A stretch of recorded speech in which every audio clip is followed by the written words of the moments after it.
Hello बच्चों, तो कैसे हैं आप सब। मैं सत्यम प्रशांत कौशल आ गया हूं क्लास 12 फिजिक्स का रे ऑप्टिक्स के अंदर उसका एक नया लेक्चर लेकर के, जिसमें मैं आज आपको पढ़ाने जा रहा हूं लेंस के बारे में कि लेंस क्या होता है। फिर पढ़ेंगे टाइप ऑफ लेंस के बारे में, कॉनकेव लेंस क्या होता है, कॉन्वेक्स लेंस क्या होता है। फिर पढ़ेंगे ऑल रे डायग्राम्स रिलेटेड टू लेंस, क्योंकि यहाँ से आपके एग्जाम्स में क्वेश्चन पूछे जाते हैं, चाहे आप क्लास 12th में हो, बोर्ड एग्जाम्स की तैयारी कर रहे हो, या जेई और नीट जैसे एग्जाम्स की तैयारी कर रहे हो। क्योंकि अब जो आने वाले आगे लेक्चर्स आप पढ़ेंगे वो लेंस के ऊपर होंगे कि भाई लेंस फॉर्मूला क्या होता है, और उस फॉर्मूले से न्यूमेरिकल सॉल्व करना आपको आना चाहिए। वो तब आएगा जब आप इस लेक्चर में अच्छे से रे डायग्राम्स को देखोगे कि कैसे रे डायग्राम्स ड्रॉ करना होता है रिलेटेड टू लेंस। तो चलिए बिना टाइम वेस्ट किए हेडिंग लगा लीजिए। सबसे पहले लेंस, आइए समझते हैं लेंस की डेफिनेशन क्या होती है। It is the refractive surface use to change the power of magnification. इसका मतलब यह है कि जो लेंस होता है वो बच्चों क्या है, एक रिफ्रैक्टिव सरफेस है। रिफ्रैक्टिव सरफेस का कहने का मतलब यह है कि जो लेंस होता है वो ग्लास का बना होता है। जब कोई रे ऑफ लाइट लेंस के अंदर एंटर करती है तो उसमें से जब एंटर करके बाहर आती है तो वो बेंड हो जाती है। इसका मतलब यह है कि यहाँ पे रिफ्रैक्शन हो रहा है, तो हम यहाँ से कह सकते हैं it is a refractive surface, जिससे रिफ्रैक्शन हो रहा है। Use to change the power of magnification. बच्चों मैग्निफिकेशन का मतलब ये होता है कि कितना आपके ऑब्जेक्ट का साइज बढ़ गया है या घट गया है। या तो आपके ऑब्जेक्ट का साइज इंक्रीज करेगा या तो ऑब्जेक्ट के साइज इंक्रीज करेगा। तो हम क्या यूज करते हैं, लेंस को यूज करते हैं to change the power of magnification, ताकि आपके ऑब्जेक्ट का साइज या तो बड़ी इमेज बन जाए या तो छोटी इमेज हो जाए। क्लियर? क्या ये बात समझ में आई कि नहीं? अच्छा, जर्नली हमारे पास लेंस टू टाइप्स के होते हैं। पहला कॉन्वेक्स लेंस, दूसरा कॉनकेव लेंस। होने को तो और भी होते हैं, जैसे प्लेनो कॉन्वेक्स, प्लेनो कॉनकेव, और भी होते हैं जिसको हमें आगे पढ़ना है। मगर मेन जो हमें पढ़ना है, जिस पे क्वेश्चन पूछे जाते हैं, पहला होता है कॉन्वेक्स लेंस और दूसरा कॉनकेव लेंस, और इसी से रिलेटेड आपको सिर्फ रे डायग्राम्स पूछे जाते हैं। क्लियर? अच्छा, सबसे पहले आइए समझते हैं कॉन्वेक्स लेंस क्या होता है। तो जैसा कि आप यहाँ पे देख पा रहे होगे, ये हमारा एक कॉन्वेक्स लेंस है जो ऐसे बना है, और इसमें आप देखोगे इसको कैसे पहचानते हैं कि भाई ये लेंस हमारा कॉनकेव है और वो वाला कॉन्वेक्स है। कैसे पहचानेंगे? इसका तरीका होता है, ये जो लेंस है अपने मिडिल पोर्शन में थिक होता है और एज पे थिन हो जाता है, या कह लो पॉइंटेड हो जाता है।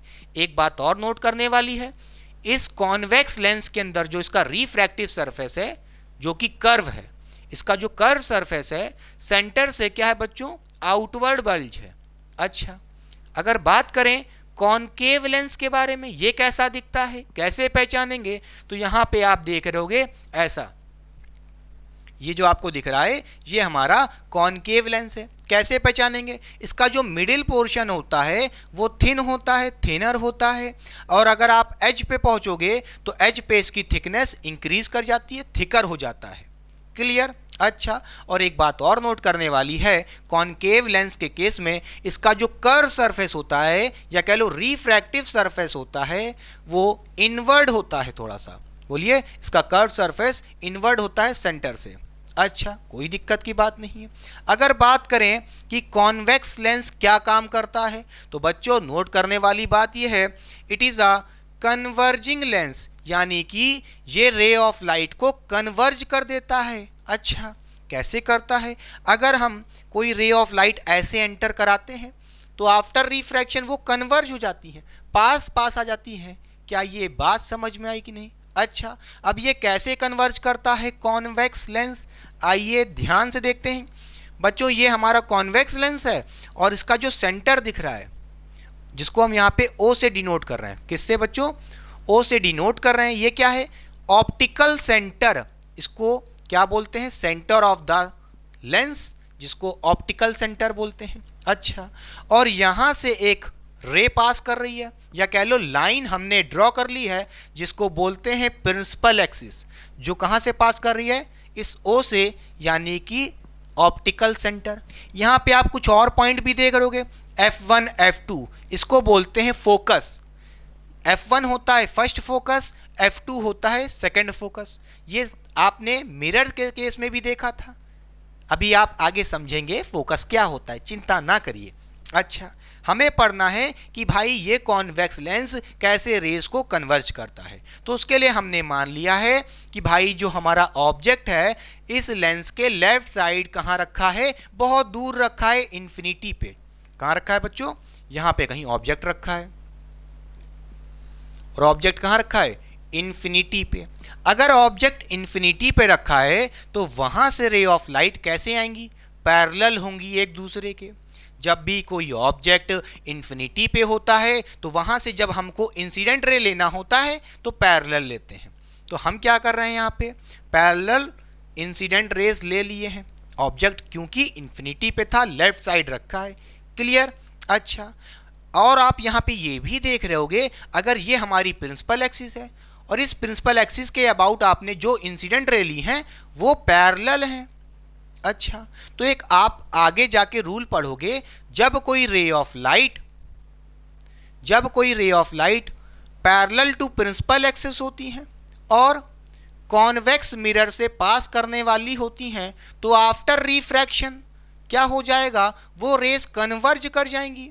क्या होगा, कन्वर्ज कर करके एक पॉइंट पे मीट करती हैं। उस पॉइंट को बोलते हैं फोकस, और ये वाला कौन सा फोकस है, सेकंड फोकस F2।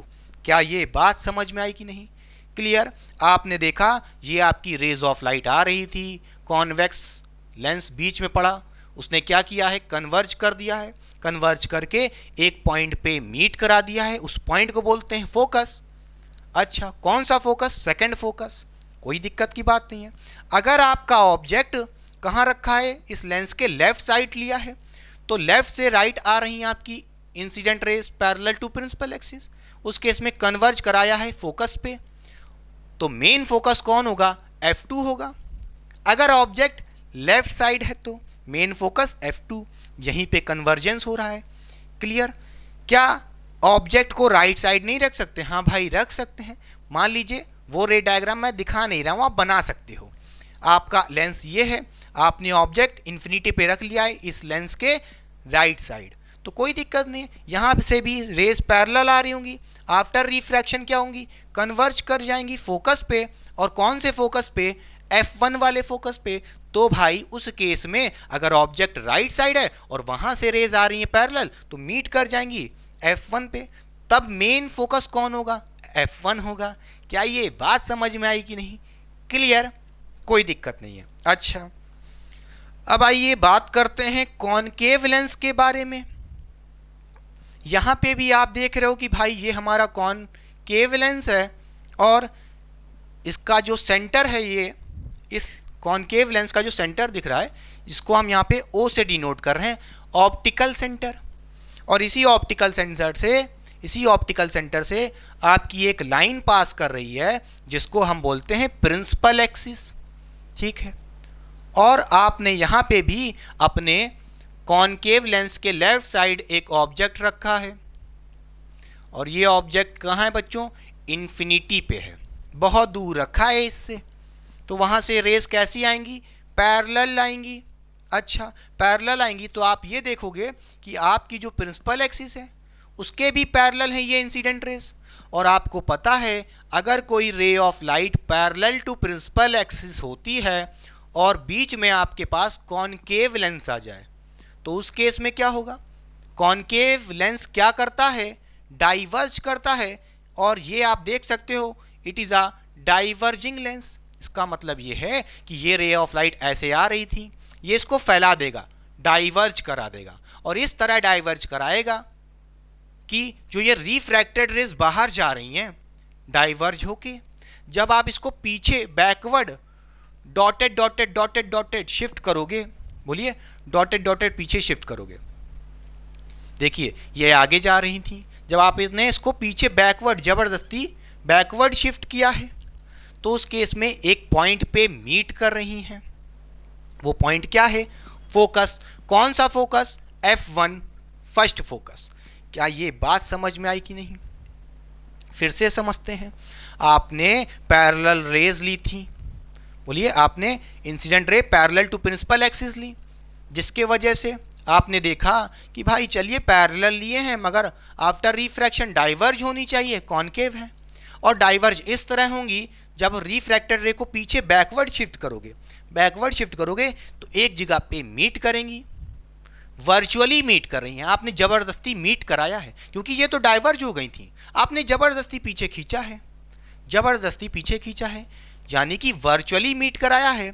तो इसका मतलब ये है कि भाई वर्चुअली तो मीट करा रहे हैं, किस पॉइंट पे मीट कर रहे हैं? F1 पे। कोई दिक्कत नहीं है, समझ गया। और एक बात नोट करने वाली ये है कि बच्चों यहाँ पे जो F1 है, कॉनकेव मिरर के केस में जो फोकस होता है वो वर्चुअल फोकस होता है। नोट करिएगा, कॉनकेव के केस में आपको वर्चुअल फोकस मिलता है। वर्चुअल फोकस क्यों कह रहे हैं? क्योंकि आफ्टर रिफ्रैक्शन अगर आपकी रेस पैरेलल हैं तो आफ्टर रिफ्रैक्शन वो मीट कर नहीं रही है फोकस पे, आपने मीट कराया है पीछे बैकवर्ड प्रोड्यूस करके। तो कॉनकेव के केस में वर्चुअल फोकस होता है। झूठा फोकस आया नहीं था, आपने पीछे जबरदस्ती खींचा है, फोकस पे लाया है। क्लियर? अच्छा, कोई दिक्कत नहीं है।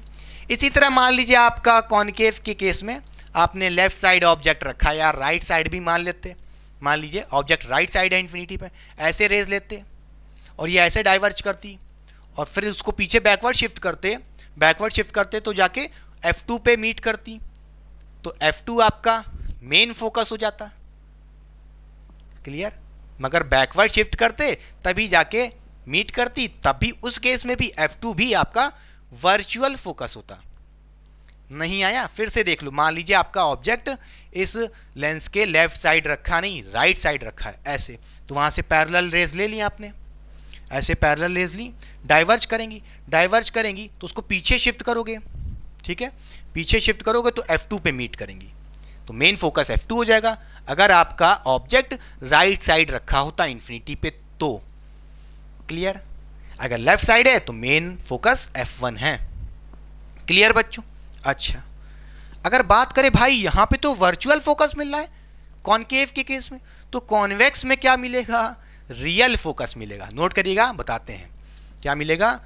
रियल फोकस मिलेगा। कैसे रियल मिलेगा भाई? ये तो इंसिडेंट रे थी, आफ्टर रिफ्रैक्शन रिफ्रैक्टेड रे एक्चुअली में मीट कर रही हैं, रियलिटी में मीट कर रही हैं, इसलिए जो F2 है ये रियल फोकस है। क्लियर? क्या ये बात समझ में आई कि नहीं? पक्का? कोई दिक्कत नहीं है। अब आइए देखते हैं कुछ और पॉइंट्स। अब एक बात नोट करिएगा, एक और चीज पढ़ना है फोकल लेंथ के बारे में। What is focal length? Focal length is the distance from optical centre to focus. और फोकल लेंथ क्या होता है? Distance from optical centre to main focus. कोई दिक्कत नहीं है। अगर बात करें भाई कॉन्वेक्स लेंस के बारे में, तो देखिए ये आपका ऑप्टिकल सेंटर है, इस ऑप्टिकल सेंटर से लेकर के मेन फोकस कौन है? F2। ये जो डिस्टेंस आपको दिख रहा है इसको हम बोलते हैं फोकल लेंथ। अच्छा, कोई दिक्कत की बात नहीं है। अगर इसके साइन की बात करें कि भाई ये फोकल लेंथ पॉजिटिव होगी कि नेगेटिव, तो ऐसे मत कर देना लेंस के राइट साइड पॉजिटिव, ये सब गलत तरीका है। बेस्ट तरीका क्या है? देखिए इंसिडेंट रे के डायरेक्शन को देखिए। आपने पढ़ा था जो भी डिस्टेंस आप देखोगे ऑप्टिकल सेंटर से देखोगे पहली बात, और जिस डायरेक्शन में इंसिडेंट रे मूव कर रही है उस डायरेक्शन को पॉजिटिव ले लेना। अच्छा, तो इंसिडेंट रे इस तरफ मूव कर रही है लेफ्ट टू राइट, तो ये डिस्टेंस क्या होगा? पॉजिटिव लेना है। अच्छा, और आप जो डिस्टेंस ले रहे हो ऑप्टिकल सेंटर से F2 तक का, in the direction of incident ray है, in the direction of incident ray है, इंसिडेंट रे ऐसे जा रही थी, उसी डायरेक्शन में आप फोकल लेंथ ले रहे हो, तो ये डिस्टेंस पॉजिटिव हो जाएगा। अच्छा, तो यहाँ पे तो पॉजिटिव मिल रहा है, ठीक है, कोई दिक्कत नहीं है। क्लियर? अच्छा, कई लोग सोच रहे होंगे लेफ्ट साइड रखा था तो पॉजिटिव मिल रहा है। अरे भाई, इसी लेंस की अगर आप राइट साइड रखोगे, इंसिडेंट रे ऐसे आएंगी और फोकल लेंथ तब O से F1 तक जाओगे तब भी पॉजिटिव मिलेगा, चिंता ना करो। कॉन्वेक्स के केस में फोकल लेंथ पॉजिटिव ही होता है। कॉनकेव लेंस के केस में फोकल लेंथ क्या होगा? फोकल लेंथ क्या होता है? Distance from optical centre. भाई ऑप्टिकल सेंटर ये है, ऑप्टिकल सेंटर से लेकर के मेन फोकस तक। अब मेन फोकस कौन है इसका? F1 है, F2 मत कह देना, अभी लेफ्ट साइड रखा है ऑब्जेक्ट। तो ये जो डिस्टेंस आप देख रहे हो इसको बोलते हैं फोकल लेंथ। अब ये पॉजिटिव की नेगेटिव, ध्यान से देखिए, आपकी इंसिडेंट रे किधर जा रही है? लेफ्ट से राइट जा रही है। किस तरफ? इस तरफ जा रही है, तो ये डिस्टेंस पॉजिटिव लेना होगा। अच्छा, और आप जो डिस्टेंस ले रहे हो फोकल लेंथ ऑप्टिकल सेंटर से F1 तक, ये डिस्टेंस आपका opposite to the direction of incident ray. Incident ray ऐसे जा रही हैं, उसके अपोजिट डिस्टेंस ले रहे हो आप। बोलिए, इंसिडेंट रे ऐसे और डिस्टेंस आप ऐसे ले रहे हो उसके अपोजिट, तो ये डिस्टेंस हम नेगेटिव लेंगे। तो फोकल लेंथ नेगेटिव होती है कॉनकेव के केस में और पॉजिटिव होती है कॉन्वेक्स के केस में। क्या ये बात समझ में आई कि नहीं? क्लियर? पक्का, हमेशा ऐसा होगा। तो ये फर्स्ट एंड सेकंड पॉइंट दोनों में हो गया है। फोकल लेंथ यहाँ पे पॉजिटिव होती है कॉन्वेक्स के केस में और यहाँ पे नेगेटिव होती है कॉनकेव के केस में। क्लियर? अच्छा, बात करें यूजेस की, तो भाई यहाँ पे कॉन्वेक्स लेंस क्या करता है? माइक्रोस्कोप में इसका यूज़ होता है, मैग्नीफाइंग ग्लास में यूज़ होता है, आई ग्लास इन हाइपरमेट्रोपिया, यानी कि जो चश्मा पहनते हो उसके अंदर जो लेंस होता है, ठीक। तो अगर मान लीजिए कोई पर्सन है जिसके अंदर बीमारी है, आई का डिसऑर्डर है, हाइपरमेट्रोपिया है, इस डिजीज को बोलते हैं, या कह लो इस डिसऑर्डर को बोलते हैं फार साइटेडनेस।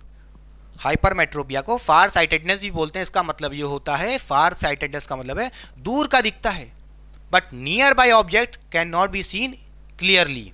तो उसके लिए करेक्शन करने के लिए हमें क्या यूज़ करना होता है? कॉन्वेक्स लेंस यूज़ करना होता है। अच्छा, बात करें कॉनकेव के यूज़ के बारे में, कैमराज में यूज़ होता है, टेलीस्कोप में यूज़ होता है, आई ग्लास में यूज़ होता है इन मायोपिया, यानी कि अगर ऐसा कोई पर्सन है जो सफ़र कर रहा है मायोपिया से, इसका मतलब यह है उसके अंदर आई का डिसऑर्डर है, उसमें क्या हो रहा होगा? मायोपिया को बोलते हैं शॉर्ट साइटेडनेस, पास का दिखता है बट दूर का नहीं दिखता। तो उसके लिए हमें क्या यूज़ करना पड़ता है? कॉनकेव लेंस को यूज़ करना पड़ता है ताकि उसकी करेक्शन कर सकें। क्या ये बात समझ में आई कि नहीं? ये था पूरा ओवरऑल कॉन्सेप्ट। चलिए साइड हो रहे हैं, फिर पढ़ते हैं कुछ और important terms related to lens.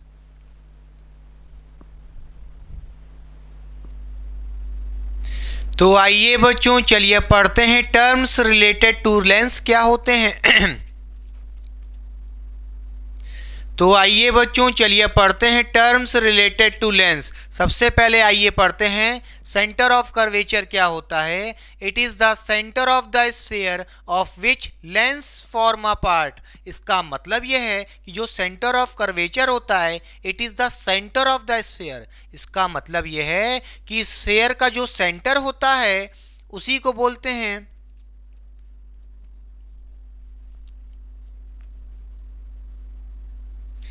तो आइए बच्चों, चलिए पढ़ते हैं टर्म्स रिलेटेड टू लेंस।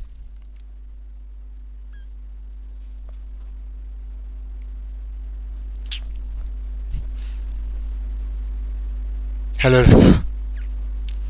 तो आइए बच्चों, चलिए पढ़ते हैं टर्म्स रिलेटेड टू लेंस क्या होते हैं। सबसे पहला टर्म जो हमें पढ़ना है वो है सेंटर ऑफ कर्वेचर। हेडिंग लगा लीजिए। आइए समझते हैं सेंटर ऑफ कर्वेचर का क्या मतलब होता है।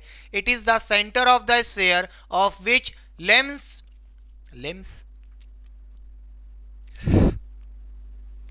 तो आइए बच्चों, चलिए पढ़ते हैं टर्म्स रिलेटेड टू लेंस क्या होते हैं। सबसे पहला टर्म जो हमें पढ़ना है वो है सेंटर ऑफ कर्वेचर। इसका क्या मतलब होता है, आइए समझते हैं। It is the centre of the sphere of which lens form a part. इसका मतलब ये है कि जो हमारा सेंटर ऑफ कर्वेचर होता है, it is the centre of the sphere. वो एक स्फीयर का सेंटर है जिसका लेंस एक टुकड़ा है, एक पार्ट है। क्या ये बात समझ में आई कि नहीं? अगर नहीं समझ में आई है तो आपको डायग्राम के थ्रू एक्सप्लेन करते हैं, अच्छे से फील कराते हैं कि सेंटर ऑफ कर्वेचर क्या होता है और कैसे लेंस बनते हैं। ध्यान से देखिए प्यारे बच्चों, जैसा कि आप यहाँ पे देख सकते हो हमारे पास लेफ्ट साइड एक कॉन्वेक्स लेंस है बच्चों। ये हमारा एक कॉन्वेक्स लेंस है। अच्छा, ये लेंस कैसे बना होगा, आइए समझते हैं। सबसे पहले मान लेते हैं कि हमारी जो रे ऑफ लाइट है वो ऐसे एंटर कर रही है लेफ्ट से राइट, तो क्या होगा, इस लेंस के पास बच्चों दो रिफ्रैक्टिव सरफेस होते हैं।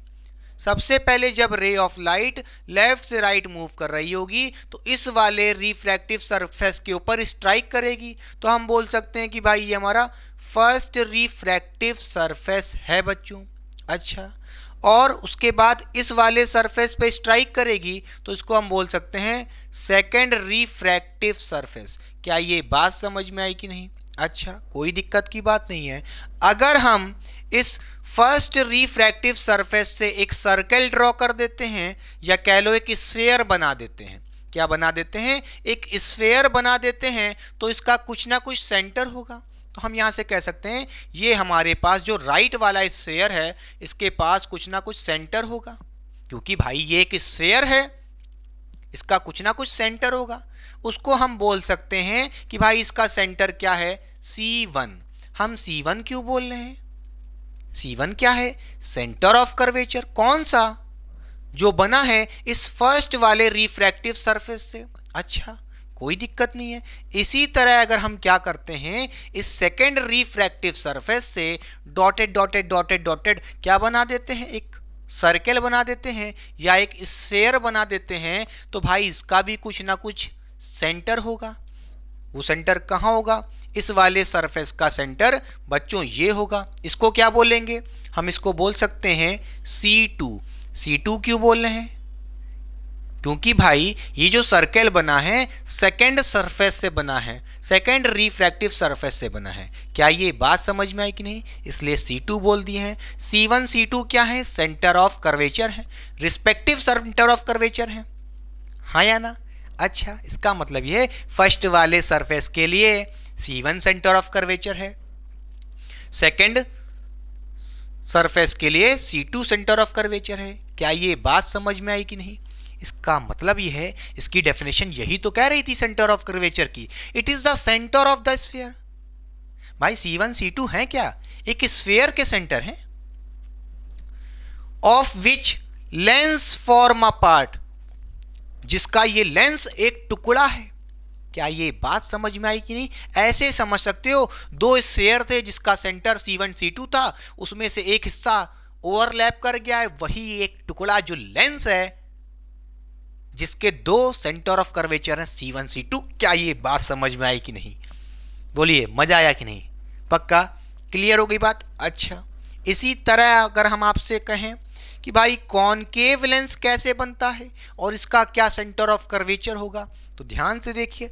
यहाँ पे हम कह सकते हैं कि हमारी जो रे ऑफ लाइट है, मान लेते हैं इस केस में भी क्या कर रही है, लेफ्ट से राइट मूव कर रही है, तो फर्स्ट रिफ्रैक्टिव सरफेस ये हो जाएगा, सेकेंड रिफ्रैक्टिव सरफेस क्या हो जाएगा बच्चों, ये हो जाएगा फर्स्ट रिफ्रैक्टिव सरफेस, फिर सेकेंड रिफ्रैक्टिव सरफेस। और अगर हम दोनों रिफ्रैक्टिव सरफेस को क्या कर देते हैं, बोलिए, दोनों रिफ्रैक्टिव सरफेस कैसे हैं बच्चों? कर्व हैं। और इस कर्व सरफेस को अगर हम कंप्लीट कर दें, फर्स्ट सरफेस को कंप्लीट करोगे तो एक सर्कल बनेगा या कह लो एक स्फीयर बनेगा। इस फर्स्ट सरफेस से जो स्फीयर बनेगा उसको हम यहाँ पे बोल सकते हैं, उसका एक सेंटर होगा जिसको हम बोल सकते हैं C1। C1 क्या है? फर्स्ट सरफेस से जो क्या बना है, सेंटर, जिसको हम सेंटर ऑफ कर्वेचर C1 बोल रहे हैं। ये C1 क्या है? सेंटर ऑफ कर्वेचर किसके लिए? कॉनकेव लेंस के फर्स्ट वाले रिफ्रैक्टिव सरफेस के लिए। उसी तरह अगर हम इस सेकंड वाले सरफेस को ध्यान से देखें और अगर हम इसको भी कंप्लीट कर देते हैं, भाई ये कर्व सरफेस है ना, इसको हमने डॉटेड डॉटेड डॉटेड कंप्लीट कर दिया, तो इसका भी कुछ ना कुछ सेंटर होगा। ये भी एक स्फीयर है बच्चों, तो इसका भी एक सेंटर होगा। उसको क्या बोल सकते हैं? C2। C2 क्यों बोल रहे हैं? क्योंकि सेकेंड सरफेस से जो सेंटर ऑफ कर्वेचर बना है उसको हम C2 बोले हैं, सेकेंड सेंटर ऑफ कर्वेचर, ये first centre of curvature. Clear हुई बात कि नहीं? क्या ये फील आया कि नहीं? और आप देख सकते हो कि यहाँ पे भी C1 C2 क्या है, सेंटर ऑफ स्फीयर, जिसका ये कॉनकेव लेंस टुकड़ा है, एक पार्ट है। क्लियर? अच्छा, आई होप इससे अच्छा एक्सप्लेनेशन नहीं मिला होगा। डायग्राम बच्चों पहले से ही बना के इसलिए रख लेते हैं क्योंकि आपको एकदम क्लियरिटी दिखे। हैंड टू हैंड बनाएंगे, बनेगा तो अच्छा, मगर टेढ़ा मेढ़ा होगा, टाइम जाएगा। और डिजिटल बोर्ड तो है नहीं कि बच्चे हम ऐसे गोल गोल करें एकदम डॉटेड डॉटेड गोल हो जाए, ऐसा नहीं हो सकता। इसलिए इसके लिए माफ़ करिएगा, जो चीज़ ज़रूरी है उसको हम अच्छे से बनाएंगे, चिंता ना करिए लेक्चर के अंदर। चलिए, रेडियस ऑफ कर्वेचर क्या होता है? It is the radius of sphere of which lens form a part, यानी कि भाई ये क्या है, रेडियस ऑफ द स्फीयर है जिसका एक लेंस टुकड़ा है। ठीक है, कोई दिक्कत नहीं है। अगर हम इसके अंदर देखें, सबसे पहले कॉन्वेक्स लेंस के अंदर, भाई कॉन्वेक्स लेंस के अंदर एक सेकंड सरफेस दिख रहा है। सेकंड सरफेस से आपने एक सरफेस स्फीयर बनाया जिसका सेंटर ऑफ, बोलिए इसका सेंटर क्या है, C2। कौन से सरफेस से बनाया था? सेकंड सरफेस से। अच्छा, तो इसका मतलब यह है कि भाई यहां से यहां तक का जो डिस्टेंस होगा इसको क्या बोलेंगे, किसका रेडियस होगा? भाई बोलिए, ये हमारा एक स्फीयर है, इस स्फीयर के सरफेस से सेंटर तक का डिस्टेंस क्या होगा, रेडियस। कौन सा रेडियस? इसको हम बोलेंगे, क्या बोलेंगे बच्चों, इसको हम बोल सकते हैं R2। R2 क्या है? रेडियस ऑफ कर्वेचर, किसका? इस सेकंड सरफेस से जो स्फीयर बना है। क्या ये बात समझ में आई कि नहीं? रेडियस ऑफ कर्वेचर क्या होता है भाई बोलिए? ये हमारा कर्व सरफेस था, वहां से लेकर के सेंटर तक का डिस्टेंस क्या होता है, रेडियस होता है, जिसको हम रेडियस ऑफ कर्वेचर बोल रहे हैं। R2 क्यों लिख रहे हैं? क्योंकि भाई सेकंड सेंटर ऑफ कर्वेचर से ये रेडियस है। क्लियर? उसी तरह हम आपसे बोलें कि हमारा ये जो फर्स्ट सरफेस था उससे हमने एक स्फीयर बनाया, उसका भी कुछ न रेडियस होगा। क्या होगा रेडियस? वो कहाँ से होगा? इस स्फीयर के सरफेस से सेंटर, वो भी C1 वाला, ये भी एक रेडियस होगा। किसका? इस दूसरे वाले स्फीयर का, जिसको हम बोल सकते हैं R1। R1 क्या है? Radius of curvature. किसका? इस फर्स्ट वाले सरफेस का। क्या ये बात समझ में आई कि नहीं? भाई रेडियस ऑफ कर्वेचर है क्या? उस स्फीयर का जो रेडियस है, खत्म बात। क्लियर? भाई एक स्फीयर ये था जिसको हम सेकंड स्फीयर बोल रहे हैं, तो उसका रेडियस क्या है? R2। ये हमारा फर्स्ट सरफेस था तो उसका रेडियस क्या है? R1, radius of curvature. Clear? इसी तरह आप यहाँ पे बोलोगे क्या कि भाई कॉनकेव लेंस के केस में ये हमारा फर्स्ट सरफेस था जिससे हमने एक स्फीयर बनाया। ये जो डिस्टेंस होता है आपको पता है बच्चों क्या होता है? इसको बोलते हैं रेडियस ऑफ कर्वेचर, जिसको हम R1 बोल सकते हैं, क्योंकि फर्स्ट स्फीयर के अंदर देख रहे हो, फर्स्ट रिफ्रैक्टिव सरफेस का जो सेंटर ऑफ कर्वेचर है वहां से लेकर के ये डिस्टेंस इस फर्स्ट सरफेस से क्या होगा? रेडियस, जिसको हम रेडियस ऑफ कर्वेचर R1 बोल रहे हैं। R1 क्यों बोल रहे हैं? क्योंकि फर्स्ट सरफेस के लिए। इसी तरह सेकेंड सरफेस के लिए इसके कर्व सरफेस से सेंटर तक का डिस्टेंस जो C2 है, वो डिस्टेंस या कह लो वो रेडियस जो होगा R2 कहलाएगा, रेडियस ऑफ कर्वेचर। किसके लिए? इस सेकंड सरफेस के लिए। क्या ये बात समझ में आई कि नहीं? पक्का? कोई दिक्कत की बात नहीं होनी चाहिए। अच्छा ठीक है, फिर पढ़ते हैं प्रिंसिपल एक्सिस क्या होती है? लाइन जॉइनिंग या कह लो line passing through to centre of curvature of lens. आपको पता है लेंस के पास बच्चों दो सेंटर ऑफ कर्वेचर होते हैं। कॉन्वेक्स के केस में देखें C1 C2, इन दोनों के बीच की जो लाइन होती है उसी को क्या बोलते हैं हम? प्रिंसिपल एक्सिस बोलते हैं। क्या बोलते हैं? Principal axis. तो हम कह सकते हैं line passing from C2 and C1, दो सेंटर ऑफ कर्वेचर, उसी को बोलते हैं प्रिंसिपल एक्सिस। क्लियर? इसी लाइन को क्या बोलते हैं हम? प्रिंसिपल, बोलिए, प्रिंसिपल एक्सिस। स्पेलिंग पता नहीं गलत तो नहीं है, देख लेना न लड़ने लगो। चलिए, इसी तरह ये हमारे दो सेंटर ऑफ कर्वेचर है, इससे एक लाइन ज्वाइन कर देते हैं तो ये क्या कहलाएगी? Principal axis. क्या कहलाएगी? Principal axis. Principal axis. कई लोग प्रिंसिपल एक्सिस को ऑप्टिकल एक्सिस के नाम से भी बोलते हैं। अच्छा, कोई दिक्कत नहीं है बच्चों। एक बात नोट करिएगा कि अगर आपकी इंसिडेंट रे का जो डायरेक्शन है वो किस डायरेक्शन में, लेफ्ट टू राइट है, लेफ्ट टू राइट है इंसिडेंट रे, बोलिए बोलिए, incident ray left to right है, तो इस केस में देखिए जो distance in the direction of incident रे होगा उसको पॉजिटिव लेंगे। जैसा कि आप यहां देख पा रहे होगे R1 क्या है? In the direction of incident रे। बोलिए बच्चों, भाई R1 क्या है? ये डायरेक्शन है R1 का, रेडियस ऑफ कर्वेचर R1 क्या है? In the direction of incident ray. Incident ray ऐसे जा रही है, उसी के डायरेक्शन में है, तो ये R1 आप पॉजिटिव लोगे। क्लियर? हाँ या ना? और आप देखोगे R2 क्या है? R2 ऐसे जा रहा है, इंसिडेंट रे ऐसे है। R2 in the direction opposite to incident ray है, इंसिडेंट रे ऐसे, उसके अपोजिट है R2, तो R2 की वैल्यू को नेगेटिव लोगे आगे चल के। क्लियर? तो ये साइन कन्वेंशन बहुत ही इंपॉर्टेंट है, आगे भी बात करेंगे। इसी तरह इसमें भी अगर हम कहें कि इंसिडेंट रे, बोलिए, लेफ्ट टू राइट मूव कर रही है, तो वो डिस्टेंस जो इन the direction of incident ray है, कौन? R2 इसी के डायरेक्शन में है बच्चों, तो उसको पॉजिटिव लेंगे। और R1 इसके अपोजिट है, इंसिडेंट रे के डायरेक्शन के अपोजिट है, इसलिए R1 को नेगेटिव लेंगे। क्लियर? पक्का समझ में आ गया कि नहीं आ गया बच्चों? जो हमारा सिलेबस है या नीट और जेई में भी जो क्वेश्चन आते हैं रे डायग्राम से, या आगे आप लेंस फॉर्मूला पढ़ोगे, उसके लिए हमें क्या करना होता है? इस कॉनकेव और कॉन्वेक्स लेंस को थिन मानना पड़ता है। भाई देखने के लिए इतना मोटा सा बना दिए ताकि अच्छे से समझ में आए, मगर एक्चुअली में ये जो लेंस होता है बच्चों बहुत ही थिन होता है, मतलब ऐसे समझ सकते हो, ऐसे बहुत ही थिन होता है। क्लियर? इसी तरह ये भी बच्चों बहुत ही थिन होता है। कितना थिन? एकदम पतला सा। ठीक है, बनाने के लिए इतना बड़ा बना दे रहे हैं, मगर ये एक्चुअली में बहुत थिन होता है। क्लियर? अच्छा, कोई दिक्कत नहीं है। चलिए साइड हो रहे हैं, पहले कॉपी करिए फिर पढ़ते हैं कुछ और चीज। तो आइए बच्चों, चलिए अब देखते हैं कुछ other terms related to lens क्या होते हैं।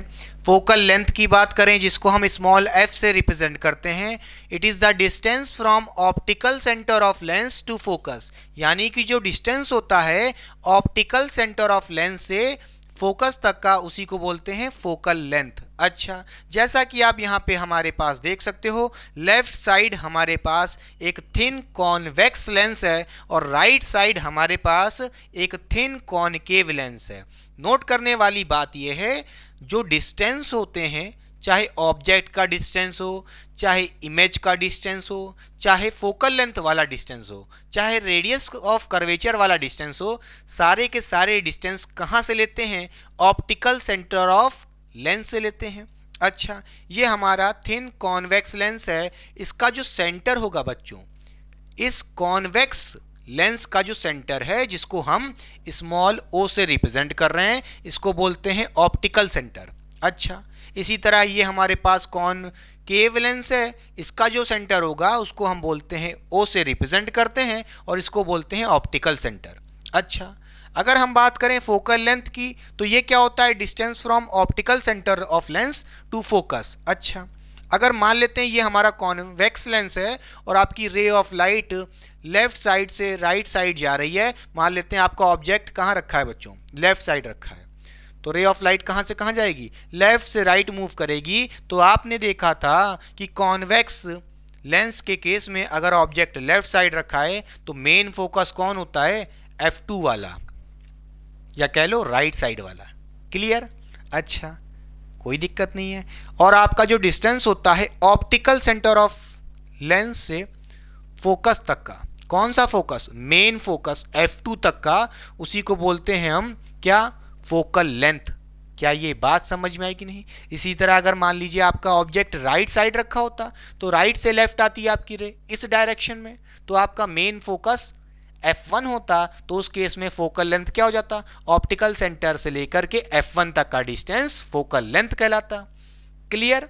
समझ गए कि नहीं समझ गए? अच्छा बच्चों, अभी आपने देखा था रेडियस ऑफ कर्वेचर क्या होता है, लेंस के सरफेस से सेंटर ऑफ कर्वेचर तक का डिस्टेंस, यही होता था, हाँ या ना? अच्छा, तो आप कहोगे कि भाई हम तो चलो ये इस लेंस का सेकंड सरफेस है, और सेकंड सरफेस से अगर हम कहें ये हमारा सेंटर ऑफ कर्वेचर तक का डिस्टेंस है, जिसको हम यहाँ पे रेडियस ऑफ कर्वेचर R2 भी बोल सकते हैं, R2 भी बोल सकते हैं, या सिंपली R बोल देते हैं। चलिए ठीक है, रेडियस ऑफ कर्वेचर R से बोल देते हैं। मगर ये डिस्टेंस आप कहाँ से ले रहे हो? सरफेस ऑफ लेंस से ले रहे हो सेंटर ऑफ कर्वेचर तक। मगर अब ये बात गलत हो जाएगी, क्योंकि आपने थिन कॉन्वेक्स लेंस लिया है। इसके पहले आपने जब देखा था, अभी जस्ट पहले, कॉन्वेक्स लेंस बहुत मोटा था, मिडिल में बहुत थिकर था, मगर इस बार आपने बहुत ही थिन कॉन्वेक्स लेंस लिया है, क्योंकि हमारे सिलेबस में थिन कॉन्वेक्स लेंस और थिन कॉनकेव लेंस होता है, उसके हिसाब से रे डायग्राम कंप्लीट करना पड़ता है। क्लियर? तो उसका मतलब क्या है, अब हम इस लेंस के सरफेस से रेडियस ऑफ कर्वेचर नहीं लेंगे। कहां से लेंगे? ऑप्टिकल सेंटर से। कहां से लेंगे बच्चों? ऑप्टिकल सेंटर से, यहां से लेकर के C2 तक। अब ऑप्टिकल सेंटर से यहां तक तो दिखाना मुश्किल है, तो यहां से हम दिखा सकते हैं अंदर से। ठीक है, अगर यहां पे डॉटेड डॉटेड लाइन बना दें तो आप देख रहे हो इस लाइन से, या कह लो ऑप्टिकल सेंटर से, ये जो डिस्टेंस दिख रहा है C2, ये हमारा सेंटर ऑफ कर्वेचर है। क्लियर? समझ में आया कि नहीं आया? Centre of curvature, sorry radius of curvature distance है। ठीक है, समझ गए। कब करना है? जब थिन कॉन्वेक्स लेंस है। तो क्या थिक वाला आएगा? अरे नहीं आएगा। आप समझ लो ऑप्टिकल सेंटर से सारे डिस्टेंस देखते हैं, बात खत्म। थिन कॉन्वेक्स लेंस है। अच्छा, उसी तरह अगर हमारे पास थिन कॉनकेव लेंस है तो कोई दिक्कत नहीं है भाई। ऑप्टिकल सेंटर से फोकस तक का डिस्टेंस क्या कहलाता है? फोकल लेंथ कहलाता है। मान लीजिए आपका ऑब्जेक्ट यहाँ पे भी अभी कहाँ है बच्चों? लेफ्ट साइड है। ठीक है, तो आपकी रे ऑफ लाइट ऐसे जाएगी, ऐसे जाएगी रे ऑफ लाइट। तो आपने देखा था कॉनकेव के केस में आपका मेन फोकस कौन होता है? F1 वाला होता है मेन फोकस। और ऑप्टिकल सेंटर से लेकर के ये डिस्टेंस क्या कहलाता है? फोकस तक का डिस्टेंस फोकल लेंथ कहलाता है। क्लियर? पक्का समझ में आया कि नहीं आया? अच्छा, ऑप्टिकल सेंटर से फोकस तक का डिस्टेंस क्या कहलाता है? फोकल लेंथ कहलाता है। उसी तरह मैं पूछूं भाई यहाँ पे रेडियस ऑफ कर्वेचर क्या होगा, तो आप कहोगे भाई हम तो सरफेस से ले लेंगे, इस कर्व सरफेस से ले लेंगे सेंटर ऑफ कर्वेचर C1 तक का डिस्टेंस, जिसको हम बोलते हैं रेडियस ऑफ कर्वेचर R। मगर ये बात गलत हो जाएगी, क्योंकि ये थिक कॉनकेव लेंस नहीं है, थिन कॉनकेव लेंस है। ठीक, तो कहाँ से लोगे बच्चे? अगर मैं यहाँ से ऑप्टिकल सेंटर से एक ऐसे लाइन खींच देता हूँ जी, तो अंदर से, यानी कि ऑप्टिकल सेंटर से लोगे। कहाँ से? ऑप्टिकल सेंटर से सेंटर ऑफ कर्वेचर तक का डिस्टेंस रेडियस ऑफ कर्वेचर ले लेना जब थिन की बात हो रही हो। पक्का समझ में आया कि नहीं आया? कोई दिक्कत नहीं होनी चाहिए। इसी तरह अगर मान लीजिए कॉनकेव के केस में भी आपका ऑब्जेक्ट राइट साइड रखा होता, तो उस केस में आपका मेन फोकस F2 होता, तो O से लेकर के F2 तक का डिस्टेंस फोकल लेंथ कहलाता, और O से C2 तक का डिस्टेंस रेडियस ऑफ कर्वेचर कहलाता। क्लियर हुई बात कि नहीं? पक्का समझ में आया कि नहीं आया? तो लिख लीजिए यहाँ पे क्या, फॉर थिन लेंस, बोलिए, ऑल डिस्टेंस, बोलिए, all distance are taken from, कहां से लेते हैं? ऑप्टिकल सेंटर से लेते हैं।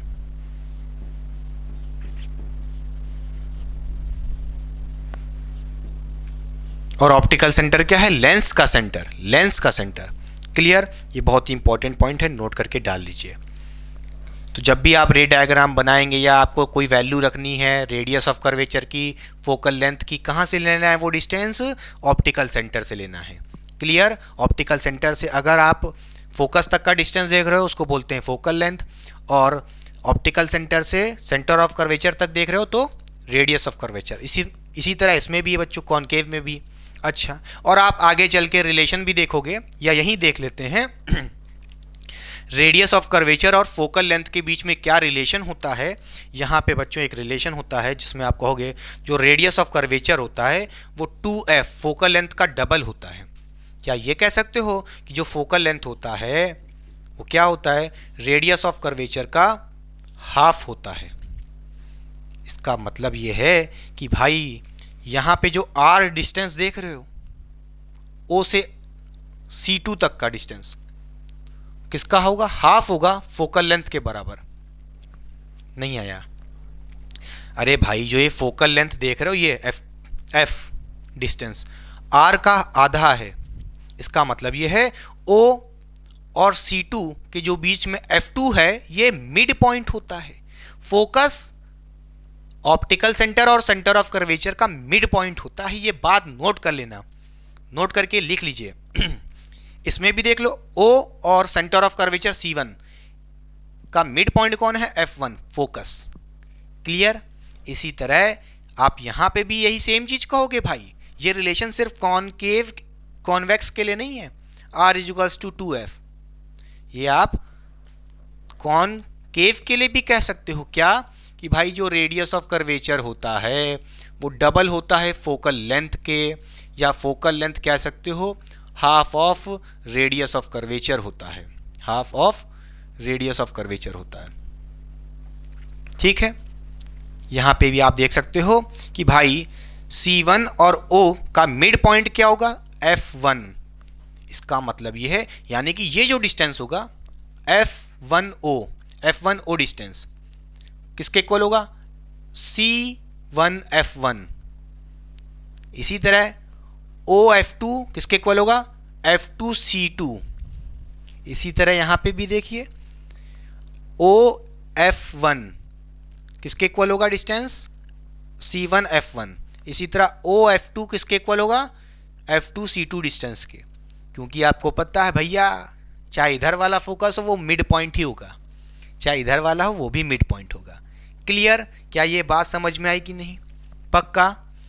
क्लियर? अच्छा, अपर्चर क्या होता है, लेंस का अपर्चर। आइए इतना लिख लिया आपने, effective cross section area through which light can pass. अच्छा, अगर ये कॉन्वेक्स लेंस है तो आप यहाँ पे जो देख रहे हो ये जो क्रॉस सेक्शन एरिया होगा जिसमें से लाइट एंटर कर सकती है। भाई आप लाइट एंटर करा रहे हो इसमें से, ठीक है, ये वो क्रॉस सेक्शन एरिया जहां तक लाइट एंटर कर सकती है उस लेंस में से, उसको बोलते हैं अपर्चर। तो ये अपर्चर हो जाएगा, ये इस लेंस का अपर्चर ये हो जाएगा इतना।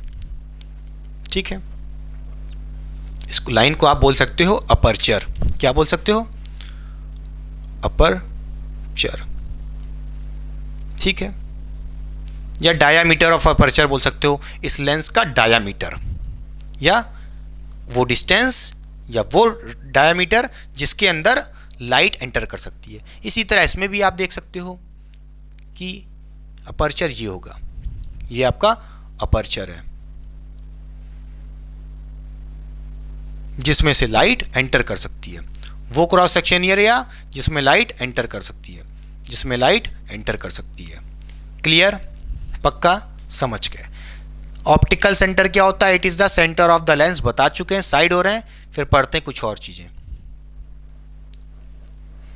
तो चलिए बच्चों, पढ़ते हैं अब नया टॉपिक जो आपके बोर्ड्स के लिए बहुत ही इंपॉर्टेंट है और रे डायग्राम्स को सॉल्व करने के लिए अच्छे से आना चाहिए। वो है अपना रूल्स फॉर रिफ्रैक्शन। इसी को एनसीईआरटी में बोला गया है कि इमेज फॉर्मेशन बाय भैया लेंसेज, चाहे आपका कॉन्वेक्स हो चाहे कॉनकेव हो, जो हेडिंग लगाना चाहो लगा सकते हो।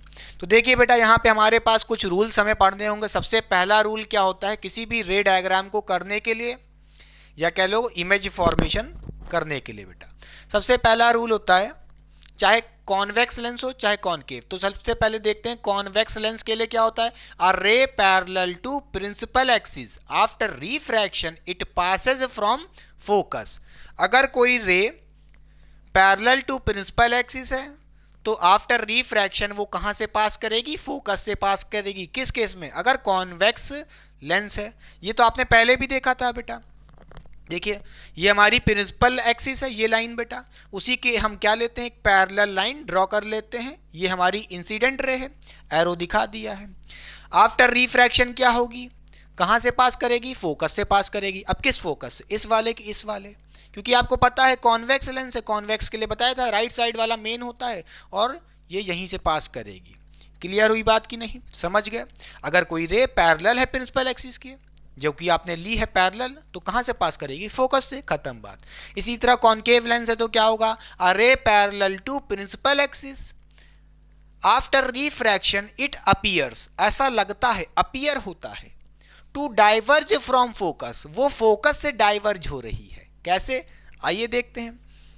देखिए इसके इस पैरेलल एक्सिस के हम एक, बोलिए प्रिंसिपल एक्सिस के हमने एक पैरेलल इंसिडेंट रे ड्रॉ कर ली है, तो आफ्टर रिफ्रैक्शन क्या होगा, it appears to diverge from focus, ऐसा लगेगा, अपीयर होगा कि फोकस से डाइवर्ज हो रही है। अब भाई कॉनकेव के लिए कौन सा था, मैंने कहा था मेन फोकस, लेफ्ट की राइट वाला, लेफ्ट वाला बेटा, हम इसके हिसाब से कहेंगे ना। तो ऐसा लगेगा कि जो आपकी रे है वो डाइवर्ज हो रही है फोकस से बेटा। देखिए ध्यान से, आपने ऐसे पैरेलल इंसिडेंट रे ली तो ऐसा लग रहा है कि वो फोकस से डाइवर्ज हो गई है, ऐसे ना जाके ऐसे हो चुकी है। और जब पीछे प्रोड्यूस करोगे, पीछे इस रिफ्रैक्टेड रे को प्रोड्यूस करोगे, तो ऐसा लग रहा है कि ये फोकस से आ रही है। क्लियर हो गई बात, समझ गए। तो चलिए पढ़ते हैं सेकंड रूल, कॉपी कर लीजिए।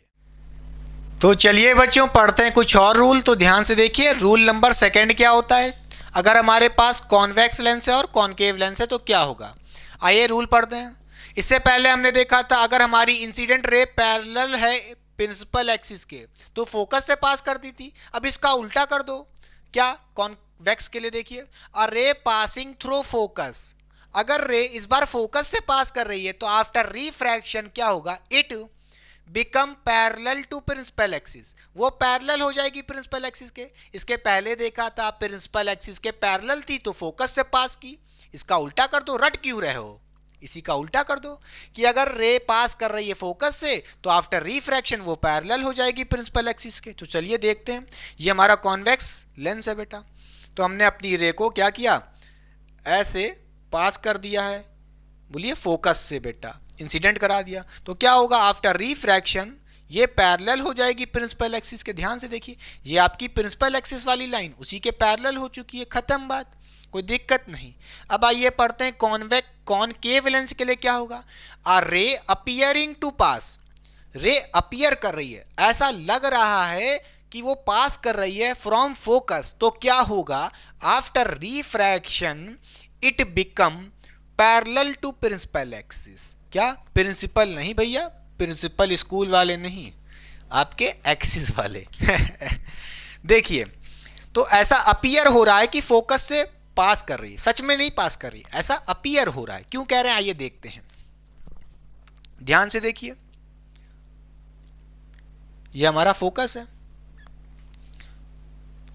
देखिए अब जरा समझिए, मैंने ऐसा किया है कि ऐसे इंसिडेंट रे डाली, फिर डॉटेड डॉटेड दिखाई है, ताकि ऐसा लग रहा है कि पास करने वाली है, एक्चुअली में पास थोड़ी ना कर रही, क्योंकि इस साइड है बेटा, इसलिए डॉटेड डॉटेड दिखाया है। क्लियर, तो क्या होगी, पैरेलल हो जाएगी प्रिंसिपल एक्सिस के आफ्टर रिफ्रैक्शन। तो रिफ्रैक्शन होने के बाद क्या होगा, ये ऐसे पैरेलल हो जाएगी, क्या हो जाएगी, पैरेलल हो जाएगी, कोई दिक्कत नहीं होनी चाहिए। आई होप समझ चुके होंगे। तो चलिए पढ़ते हैं एक और रूल, कॉपी करिए। तो चलिए बच्चों पढ़ते हैं थर्ड रूल, और ध्यान से देखिए क्या कह रहा है, चाहे कॉन्वेक्स हो चाहे कॉनकेव हो, दोनों के केस में सेम ही रूल रहेगा। If a ray passes through optical centre, अगर कोई रे ऑप्टिकल सेंटर से पास हो रही है या इंसिडेंट हो रही है, it will emerge without any deviation, यानी कि अगर ऑप्टिकल सेंटर से कोई रे पास कर रही है तो वो सीधे ऑप्टिकल सेंटर से बिना बेंड किए हुए, बिना किसी डेविएशन के पास कर जाएगी, एमर्ज कर जाएगी, खत्म बात। ये कॉन्वेक्स लेंस है। तो देखिए बेटा, ऑप्टिकल सेंटर हमारा इस लेंस का ये होता है, इसी तरह यहाँ पे इस लेंस का ऑप्टिकल सेंटर हमारा ये होगा बेचारा, ठीक है। अगर कोई रे इस ऑप्टिकल सेंटर से पास कर रही है तो सीधी पास कर जाएगी, ध्यान से देखिए, विदाउट एनी डेविएशन, ये कुछ बेंड वेंड नहीं होगी। इसी तरह कॉनकेव लेंस के लिए भी क्या, ऑप्टिकल सेंटर से कैसे पास करेगी? विदाउट एनी डेविएशन, सीधी चली जाएगी, बेंड वेंड नहीं करेगी। क्लियर? ये सारे रूल्स अगर आपको क्लियर हो चुके हैं, rule number 1, rule number 2, rule number 3, तो किसी भी रे डायग्राम को कंप्लीट कर सकते हैं जो कि अभी आप पढ़ने जा रहे हैं। तो कॉपी करिए, साइड हो रहा हूं पहले तो चलिए बच्चों पढ़ते हैं image formation by convex lens, या कह लो ray diagram by convex lens. Convex lens के थ्रू इमेज का फॉर्मेशन कैसे होता है, आइए देखते हैं। हमने यहाँ पे 2 केसेस लिए हैं, केस 1, केस 2। सबसे पहले आइए देखते हैं केस 1। बेटा देखिए, when object is at infinity, यानी कि जो आपका ऑब्जेक्ट रखा है इस लेंस से बहुत इंफिनिटी पे रखा है, यानी कि बहुत दूर कहीं रखा है बेटा। ठीक है। अच्छा, यहां पे आप ऐसा देख रहे होगे, यहां पे फर्स्ट फोकस है, यहां पे सेकंड फोकस है। F1 F2 तो पता होगा, ठीक है। और आपको पता है मेन फोकस कौन था कॉन्वेक्स लेंस के लिए? F2, राइट साइड वाला बताया था। अच्छा, मगर यहां पे जो देख रहे होगे 2F1 या 2F2 क्या है भैया? ये सेंटर ऑफ कर्वेचर ही तो है। जैसे आपने देखा था मिरर में बेटा, पहले होता था फोकस, फिर होता था सेंटर ऑफ कर्वेचर। यहां पे 2F1 क्या है? क्योंकि आपको पता है भाई सेंटर ऑफ कर्वेचर कितने डिस्टेंस पे रखा होगा? डबल पे। अरे भाई इसका देखो, ये डिस्टेंस फिर ये डिस्टेंस ऐड करोगे तो 2F1, बात तो वही है। अरे भाई ये डिस्टेंस कितना है? F1 है, तो उसका दुगुना सेंटर ऑफ कर्वेचर 2F1 ही बोल रहे हैं भाई। 2F1 को यहाँ पे चाहे तो C1 भी लिख सकते हो, क्या? C1 भी लिख सकते हो। इसी तरह यहाँ पे 2F2 को यहाँ पे C2 लिख सकते हो, बात खत्म। ठीक है, कोई दिक्कत नहीं होनी चाहिए। अच्छा, क्लियर? अब आइए, आपका ऑब्जेक्ट कहां पे रखा है? इंफिनिटी पे रखा है। तो देखिए, हम अपना ऑब्जेक्ट यहां पे मान लेते हैं इंफिनिटी पे। ये हमारा एक ऑब्जेक्ट है, ठीक। ये हमारा एक ऑब्जेक्ट रखा है AB नाम का, ठीक है। अच्छा, रे डायग्राम करने के लिए, इमेज फॉर्मेशन करने के लिए हमें सिर्फ और सिर्फ मिनिमम 2 रेज चाहिए होती हैं किसी भी रे डायग्राम को कंप्लीट करने के लिए। तो क्या करेंगे हम? 2 रेज को हम क्या लेंगे? पैरेलल ले लेंगे। बोलिए, एक रे ये ले लिया पैरेलल, एक रे ये ले लिया पैरेलल। क्योंकि आपको पता होना चाहिए, अगर आपका ऑब्जेक्ट इन्फिनिटी पे रखा है तो वहां से जो रेज आ रही होंगी इसका मतलब है वो पैरेलली होंगी। ये बात नोट कर लीजिए, अगर कोई ऑब्जेक्ट इन्फिनिटी पे रखा होता है तो उसमें से रेज, इंसिडेंट रेज पैरेलली ले लेते हैं, ठीक है, कोई दिक्कत नहीं है। अब आपको पता है अगर आपकी प्रिंसिपल एक्सिस ये है और ये दोनों रेज उसके पैरेलल हैं तो कहां से पास करेंगी? आफ्टर रिफ्रैक्शन फोकस से पास करेंगी, F2 से बेटा, ठीक है। ये ऐसे पास कर गई। तो देखिए, अब जिस पॉइंट पे ये दोनों रेज, रिफ्रैक्टेड रेज इंटरसेक्ट की हैं, उसी पॉइंट पे इमेज का फॉर्मेशन होगा। नोट करिए, जिस पॉइंट पे रिफ्रैक्टेड रेज कटती हैं, मीट होती हैं, या कह लो इंटरसेक्ट होती हैं, उसी पॉइंट पे इमेज का फॉर्मेशन है, बात खत्म। अब देखिए, इस पे क्वेश्चन क्या क्या पूछा जाएगा आपसे, रीजनिंग वाले, कि भाई ऑब्जेक्ट इन्फिनिटी पे रखा था तो ये बताओ पोजीशन ऑफ इमेज क्या होगी? POI यानी कि पोजीशन ऑफ इमेज कहां पे बनी है? At focus. कौन सा फोकस? सेकंड फोकस, F2 वाला, क्लियर? अच्छा, और इमेज कैसी बनी है? Point size. क्योंकि देखिए आपका ऑब्जेक्ट ऐसे रखा था, एक डॉट बना है पतली सी छोटी सी, तो क्या कहोगे? साइज ऑफ इमेज कैसी है? SOI, साइज ऑफ इमेज क्या है? हाईली डिमिनिश्ड, बहुत छोटी बनी है। पॉइंट साइज ब्रैकेट में करके लिख सकते हो, ठीक है। NOI यहां पे नेचर ऑफ इमेज कह रहा है आपसे। नेचर ऑफ इमेज कैसी है? Real and inverted. रियल इसलिए है क्योंकि जब भी 2 रेस इंटरसेक्ट करती हैं एक्चुअली में, रियलिटी में, ठीक है, तो इसका मतलब वो रियल होती हैं। तो यहां पे इंटरसेक्ट कर रही है रिफ्लेक्टेड रे, तो इसलिए रियल है। इन्वर्टेड बन रही है यानी कि उल्टी इमेज बन रही, बात खत्म। क्लियर? रटना नहीं है, डायग्राम कंप्लीट करोगे सब कुछ समझ में आ जाएगा। सेकंड केस देखिए, when object is beyond centre of curvature. Beyond centre of curvature आपसे कह दिया, या कह लो C, ठीक है। इसको आप यहां पे और करके यहां पे ऐसे भी लिख सकते हो भाई, centre of curvature, beyond centre of curvature कह दो या 2F1 कह लो, बात वही है, कैसे भी क्वेश्चन कह सकता है पक्का। यानी कि ये आपका कौन है? सेंटर ऑफ कर्वेचर ही तो है। अरे बोलो, C1 होगा कि नहीं होगा? इसके बियॉन्ड रखी है आपका ऑब्जेक्ट। बोलिए, आपका ऑब्जेक्ट इसके बियॉन्ड रखा है, तो लो बना दिया हमने एक ऑब्जेक्ट AB नाम का ऑब्जेक्ट जो कि इस सेंटर ऑफ कर्वेचर के बियॉन्ड रखा है। अरे 2F1 का मतलब क्या भैया? C1 ही तो है, C1 ही तो है इसका मतलब भैया, सीधी सी बात है, सेंटर ऑफ कर्वेचर के बियॉन्ड रखा है, बात खत्म। अच्छा, हमने आपसे कहा था किसी भी रे डायग्राम को करने के लिए कंप्लीट हमें ऑब्जेक्ट से 2 रेज इंसिडेंट करनी होती है लेंस के ऊपर। मगर एक बात तो नोट कर लीजिए, 2 में से एक रे तो आप हमेशा पैरेलल लोगे, बात खत्म, दूसरी रे चेंज हो जाएगी। कैसे? देखिए, एक रे हम ऑब्जेक्ट से कैसे लेंगे, हमेशा हमेशा हमेशा पैरेलल लेंगे प्रिंसिपल एक्सिस के। क्लियर? दूसरी रे बताते हैं। पहली रे आपने इंसिडेंट करा दी पैरेलल, तो वो कहां से पास करेगी? फोकस से पास करेगी, F2 से। बेटा कहां से पास करेगी? F2 से पास करेगी, सीधी जाएगी, ऐसे रिफ्रैक्ट हो जाएगी। क्लियर? ऐसे हो गई कन्वर्ज। अब देखिए दूसरी रे कहां से लोगे? दूसरी रे आपको लेनी पड़ेगी ऑप्टिकल सेंटर O से। नोट करिएगा, दूसरी रे हम कहां से लेंगे? ऑप्टिकल सेंटर O से। ठीक, एक सेकंड। ऑप्टिकल सेंटर से हमने ली, तो अब आपको पता है अगर ऑप्टिकल सेंटर से लोगे इंसिडेंट रे तो क्या होगी? विदाउट डेविएशन, बिना बेंड किए सीधी चली जाएगी, बात खत्म।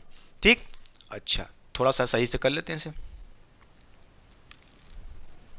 अच्छा, तो देखिए एकदम सीधी चली गई है आफ्टर रिफ्रैक्शन। और इमेज देखिए किस जगह पे इंटरसेक्ट की हैं ये दो लाइंस, रिफ्रैक्टेड रे इस पॉइंट पे की हैं। तो आपका ऑब्जेक्ट देखिए कुछ ऐसा बन रहा है, कुछ ऐसा बन रहा है। ठीक है, किसके बीच में? F2 और 2F2 के बीच में, या कह लो सेकंड फोकस और सेकंड सेंटर ऑफ कर्वेचर के बीच में बन रहा है। ये क्या होगा? C2 ही तो होगा। क्लियर? बोलिए बोलिए, समझ गए? अच्छा अच्छा, देखिए पोजीशन ऑफ इमेज कैसी है? बिटवीन F2 एंड 2F2, इन दोनों के बीच में बन रहा है। क्लियर? इमेज का फॉर्मेशन यहीं पे हो रहा है। क्लियर? समझ गए? अच्छा, साइज ऑफ इमेज कैसी है? डिमिनिश्ड है। भाई आपको भले व्हाइट बोर्ड में नहीं दिख रहा होगा क्योंकि मैंने पेन पेंसिल स्केल नहीं ली है, मार्कर से एक रफ डायग्राम बनाने की कोशिश कर रहा हूं, फिर भी बहुत मेहनत से ईमानदारी से कोशिश पूरी किया हूं बनाने की एकदम। तो देखिए आपका ऑब्जेक्ट जो यहाँ पे साइज होगा उससे थोड़ी छोटी बनेगी। एक्चुअली में आप जब रे डायग्राम अपनी बुक में देखोगे या खुद से बनाओगे स्केल से, तो ये जो AB है, जो आपकी इमेज बन रही है, मान लेते हैं ये देखिए ए अपवर्ड एरो था, वो नीचे आ चुका है, इन्वर्ट हो चुका है ना, तो A' बोल देते हैं, इसको B' बोल देते हैं। क्लियर? क्लियर? तो इससे आपकी जो इमेज है छोटी बनी है। क्लियर? साइज ऑफ इमेज कैसी है? डिमिनिश्ड है, बहुत छोटी भी नहीं कह सकते। नेचर ऑफ इमेज कैसा होगा? बोलिए रियल एंड इन्वर्टेड। देखिए रियल तो है ही क्योंकि सच में इंटरसेक्शन हुआ है, कटी है रेज, तो रियल है। इन्वर्टेड क्यों है? देखिए अपवर्ड एरो ऐसे था, ये डाउनवर्ड हो गया, पलट चुका है, इसलिए रियल एंड इन्वर्टेड। तो चलिए कॉपी करिए, पढ़ते हैं नेक्स्ट केसेस। तो चलिए बच्चों पढ़ते हैं थर्ड केस और फोर्थ केस क्या होगा इमेज फॉर्मेशन के लिए कॉन्वेक्स लेंस के थ्रू क्या होगा। थर्ड केस हमसे कह रहा है when object is eight C1 और 2F1, दोनों तरह से क्वेश्चन पूछ सकता है। क्वेश्चन में आपसे या तो ये कहेगा कि C1 यानी कि centre of curvature, first centre of curvature पर रखा है, और 2F1, भाई दोनों का मतलब एक ही तो है। अरे 2F1 का क्या है? फर्स्ट सेंटर ऑफ कर्वेचर, बात तो वही है। ये था हमारा second centre of curvature 2F2, बात खत्म। ऑब्जेक्ट कहां पे रखा है आपका? बोलिए, आपका ऑब्जेक्ट इसी सेंटर ऑफ कर्वेचर पे रखा है, यानी कि C1 पे। ठीक है, मान लेते हैं अपना ऑब्जेक्ट AB है। क्लियर? रे डायग्राम कंप्लीट करने के लिए मैंने कहा था प्रिंसिपल एक्सिस के, जो ये प्रिंसिपल एक्सिस दिख रही है उससे एक पैरेलल रे हमेशा लेंगे। तो एक इंसिडेंट रे हमने ऑलवेज क्या ले ली है? बोलिए, parallel to principal axis. Clear? अच्छा, फिर ये कहां से पास करेगी आफ्टर रिफ्रैक्शन? फोकस से। कौन? F2। क्लियर? क्योंकि इसका मेन फोकस यही था ना, F2 बेटा। आफ्टर रिफ्रैक्शन ये कहां से पास करेगी? F2। अभी आपने रूल पढ़ा था, पहला रूल, बोलिए ये हमारा F2 है। ठीक, कोई दिक्कत नहीं।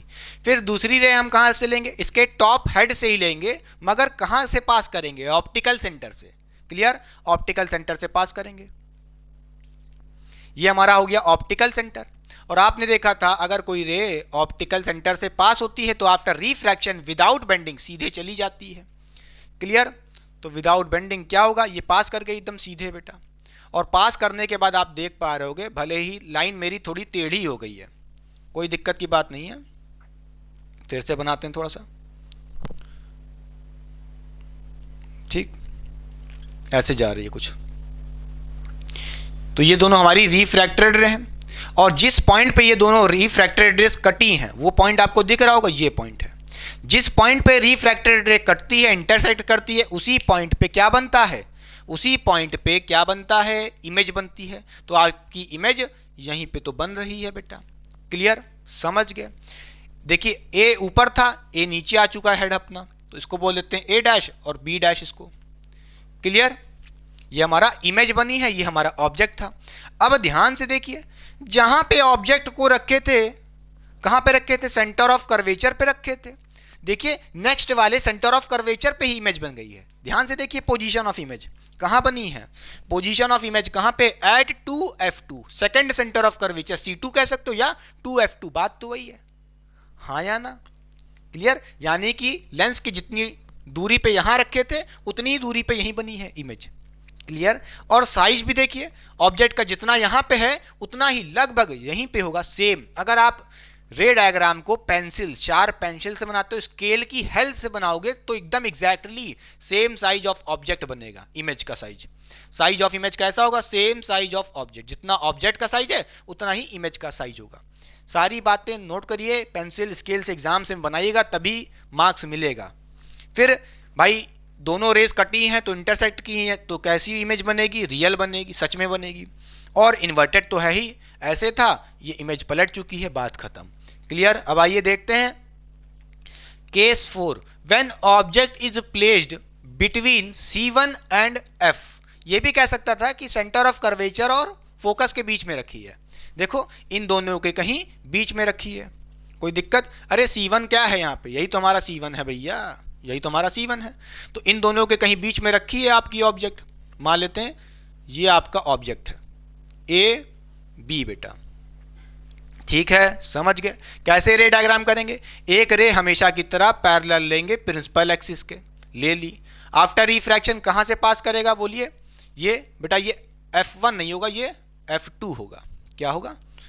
F2 होगा, ठीक। क्लियर? आफ्टर रिफ्रैक्शन ये कहाँ से पास करेगी? F2 से पास करेगी, एकदम सीधे। क्लियर? समझे? अच्छा, अब ध्यान से देखिए, दूसरी रे हम कहां से लेंगे? ऑप्टिकल सेंटर से। भाई इसका सेंटर ये होगा लेंस का, ऑप्टिकल सेंटर से पास कर देते हैं। चलिए दूसरी रे हमने कहां से ले ली? ऑप्टिकल सेंटर से ली है, और इस ऑप्टिकल सेंटर से पास करने के बाद ये विदाउट एनी डेविएशन सीधी चली जाएगी। देखिए यहां पे दोनों रेस रिफ्रैक्टेड रेस कटी हैं। बेटा एरो बनाना मत भूलना हर जगह जहां जहां बना रहे हैं, ठीक है? फिर देखिए इमेज आपकी यहां पे बनी है, ये आपकी इमेज है। ए बी ये था, ए हमारा एरो हेड था, वो नीचे आ चुका है, तो इसको बोल देते हैं ए डैश, इसको बोल देते हैं बी डैश। क्लियर? ऑब्जेक्ट ये था, इमेज देखिए पलट चुकी है, साइज भी बढ़ चुका है इमेज का। क्लियर? और पोजीशन क्या होगी इमेज की? 2f2 के बियॉन्ड बनी है, 2f2 के बियॉन्ड बनी है इमेज। तो पोजीशन ऑफ इमेज क्या होगा बेटा? बोलिए बियॉन्ड 2f2, या कह लो second centre of curvature, C2 के बियॉन्ड बनी है, खत्म बात। क्लियर? साइज ऑफ इमेज कैसा होगा? एनलार्ज हो गया। देखिए छोटा सा ऑब्जेक्ट था, साइज बढ़ चुका इमेज का, ठीक। ए डैश बी डैश का साइज देखिए बेटा, इससे तो बड़ा ही है ए बी से। फिर नेचर ऑफ इमेज रियल है एंड इन्वर्टेड है, ये तो पता ही है, कटी है इमेज और उल्टी भी बनी है। तो ये था थर्ड एंड फोर्थ केस। चलिए पढ़ते हैं लास्ट केसेस, कॉपी कर लीजिए। तो चलिए बच्चों देखते हैं कुछ और केसेस, ध्यान से देखिए, केस नंबर 5 और केस नंबर 6। चलिए सबसे पहला केस देखते हैं हम। केस नंबर 5 क्या कह रहा है? When object is at F1। बेटा F1 कहाँ पे है? ये है अपना फोकस। जरूरी नहीं है कि आपसे बार बार कहेगा कि फर्स्ट फोकस सेकंड फोकस। देखिए ऑब्जेक्ट जहाँ पे रखा है तो आपको एक बात तो समझनी होगी, वो लेंस के हमेशा लेफ्ट साइड की ही बात करेगा, और लेफ्ट साइड कौन सा फोकस रहेगा भैया? F1 रहेगा। तो जरूरी नहीं है कि आपको बताए फर्स्ट फोकस F1, फोकस लिख दिया तब भी आप समझ जाना कि लेफ्ट वाले की बात कर रहा है। समझ रहे हैं कि इसका मतलब ये है कि ऑब्जेक्ट आपका यहाँ पे रखा है। क्लियर? ये आपका ऑब्जेक्ट है, कोई दिक्कत नहीं बेटा। मान लेते हैं ये ए बी एक ऑब्जेक्ट है हमारा, ठीक है। तो हम क्या करेंगे? रिफ्रैक्शन करने के लिए, इमेज बनाने के लिए इसके टॉप हेड से एक पैरेलल रे ले लेंगे प्रिंसिपल एक्सिस के पैरेलल रे ले लिए। फिर क्या होगा?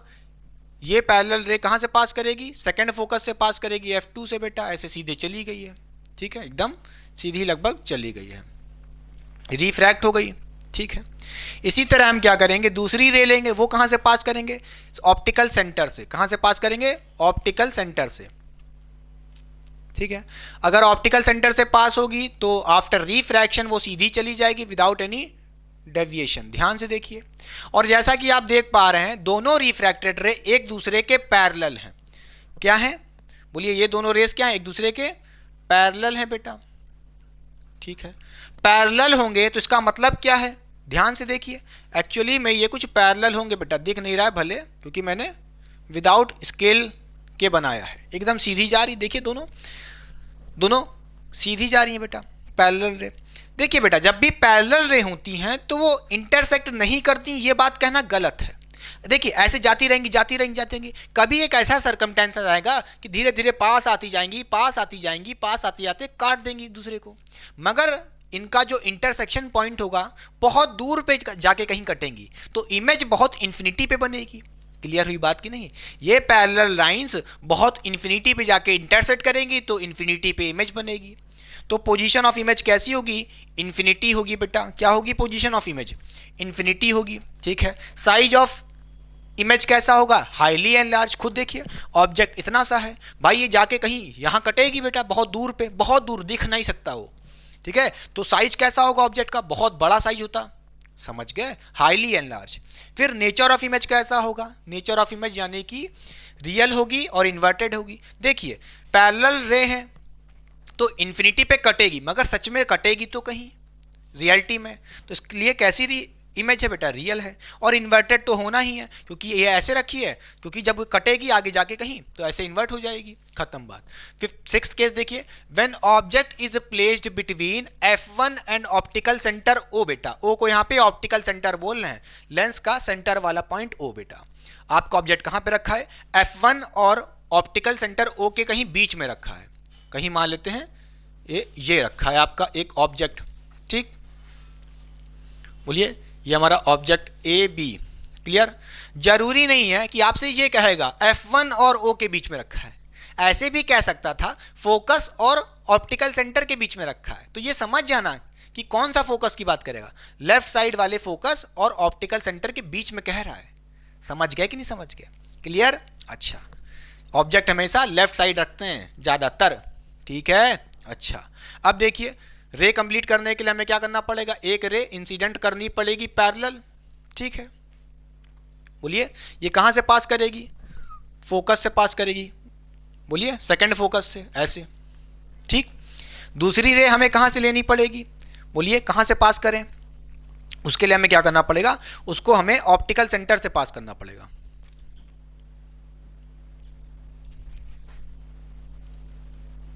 ध्यान से देखिएगा, ये कुछ ऐसे जाएगी, एक सेकंड। ठीक है, अब देखिए ये कुछ फैल चुकी है, देखिए ध्यान से, ये कुछ फैल रही है। ध्यान से देखिए, ये दोनों रेज पैरेलल नहीं है, ये दोनों रेज पैरेलल नहीं है, ये खुल जा रही हैं, डाइवर्ज हो रही हैं। ऐसा नहीं देख रहे, डाइवर्ज हो रही हैं, फैल रही हैं। तो इन्फिनिटी पे कहीं पे जाके मीट ही नहीं करेंगी, इंटरसेक्ट ही नहीं करेंगी। समझ गए?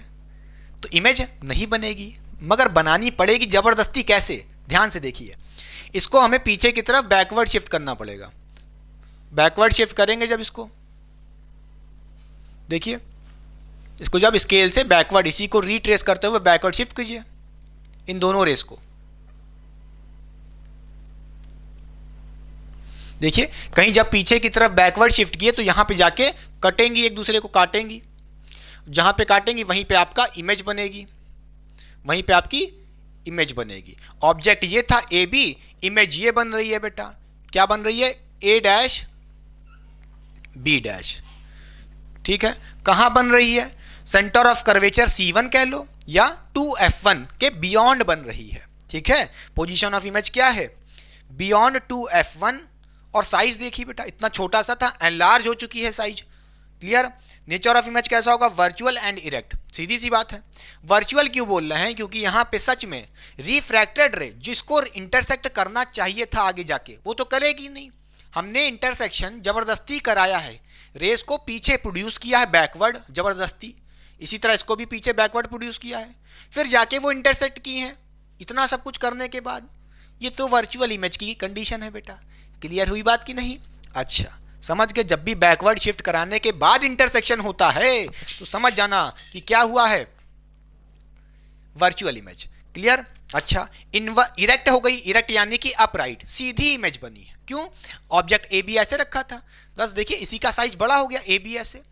कैसे पहचाने? अपवर्ड एरो देखिए यहाँ पे है। समझ गए कि नहीं समझ गए? बोलिए, चलिए कॉपी कर लीजिए, फिर पढ़ते हैं नेक्स्ट टॉपिक। तो चलिए बच्चों पढ़ते हैं रे डायग्राम बाय कॉनकेव लेंस। इससे पहले अभी तक आपने देखा था कॉन्वेक्स लेंस, अब हेडिंग लगा लीजिए image formation bye concave lens. जैसा कि आप देख पा रहे हैं यहाँ पे हमारे पास दो केसेस होते हैं सिर्फ और सिर्फ कॉनकेव लेंस के लिए। सबसे पहला केस है ऑब्जेक्ट इन्फिनिटी पे है, तो नोट करिएगा भैया ऑब्जेक्ट इन्फिनिटी पे यानी कि इस कॉनकेव लेंस से बहुत दूर पे कहीं रखा है। मान लेते हैं जो हमारा ऑब्जेक्ट है वो कहीं यहां पे रखा है, ए बी हमारा कोई एक ऑब्जेक्ट है। ठीक, तो हमें क्या करना है? सबसे पहले दो पैरेलल रेज लेनी पड़ती हैं। बोलिए, अगर हमारा ऑब्जेक्ट इन्फिनिटी पे है तो इंसिडेंट रे कैसी आएंगी उसमें से? बोलिए, पैरेलली आएंगी। तो देखिए आपने देखा था अगर पैरेलल रे होती थी हमारे पास इंसिडेंट रे, तो आफ्टर रिफ्रैक्शन क्या होती थी भैया? फोकस से एमर्ज होती थी, क्योंकि ये कौन सा लेंस है? Concave lens. कॉन्वेक्स लेंस में पास होती थी फोकस से, कॉनकेव लेंस में ऐसा होता था कि कॉनकेव लेंस में फोकस से एमर्ज होती थी। ऐसा लगता था कि इस फोकस से ऐसे ऐसे निकल करके ऐसे जा रही होगी, एमर्ज हो रही होगी। ये आपकी रिफ्रैक्टेड रे। क्लियर हुई बात की नहीं? इसी तरह हम क्या करेंगे, एक और पैरेलल रे लेंगे बेटा यहां से, फिर क्या होगा? ऐसा लगेगा कि ये भी फोकस से क्या हो रही है? एमर्ज हो रही है ऐसे। ध्यान से देखिए, और आपको दिख रहा होगा पैरेलल फेंके थे ये डाइवर्ज हो चुकी है, तभी तो कहते हैं कॉनकेव लेंस को डाइवर्जिंग लेंस। आप, आई होप आप समझ गए। क्लियर? आफ्टर रिफ्रैक्शन अगर आपने इंसिडेंट रे पैरेलल ली हैं तो आफ्टर रिफ्रैक्शन ऐसा होता है, फोकस से एमर्ज होती हैं, एमर्ज होती हैं, खत्म बात। कॉनकेव में पास करती थी, सॉरी कॉन्वेक्स में पास करती थी और कॉनकेव में एमर्ज होती थी, ऐसा लगता है। क्लियर? अच्छा, पोजीशन क्या होगी भैया? एट F1 यानी कि फर्स्ट फोकस, इस साइड, लेफ्ट साइड यानी कि same side of the object image बनेगी, बात खत्म। क्लियर? साइज ऑफ इमेज कैसा होगा? हाईली डिमिनिश्ड, बहुत ही पॉइंट साइज की इमेज बनी है। देखिए यहाँ पे इंटरसेक्शन हुआ है, फोकस F1 पे ही इमेज बनी है, पॉइंट साइज है, खत्म बात। बहुत ही डिमिनिश्ड यानी कि बहुत ही छोटी है। नेचर ऑफ इमेज कैसी होगी? वर्चुअल एंड इरेक्ट, सीधी सी बात है, आपको बता चुके हैं। जब खुद से इंटरसेक्शन ना हो रिफ्रैक्टेड रेस का, जो निकल गई हैं बेटा, ये तो इंटरसेक्ट की ही नहीं। आपने जब इनको पीछे की तरफ बैकवर्ड प्रोड्यूस किया तब जाके इंटरसेक्ट की हैं, इसलिए वर्चुअल इमेज बनी है।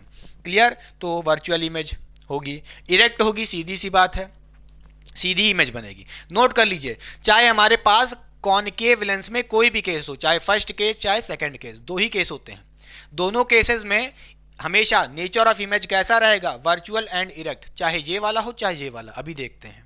क्लियर? अब आइए देखते हैं second case, when object is between infinity and O. बेटा ऑप्टिकल सेंटर के कहीं आसपास रखा है बेटा, इन्फिनिटी यानी कि बहुत दूर, और ऑप्टिकल सेंटर के कहीं बीच में। तो आप कहीं भी मान लो यार, कहीं मान लो। हम मान लेते हैं क्या, हमारा ऑब्जेक्ट कहाँ रखा है, कहाँ रखा है भैया? हम चलो कहाँ मान ले, चलो यहाँ मान लेते हैं। ठीक है, ये रख लिया, ठीक है, समझ गया। ए बी हमारा एक्सक्यूज मी, ये ऑब्जेक्ट है, एक रे हमने क्या ले ली है? पैरेलल ले ली।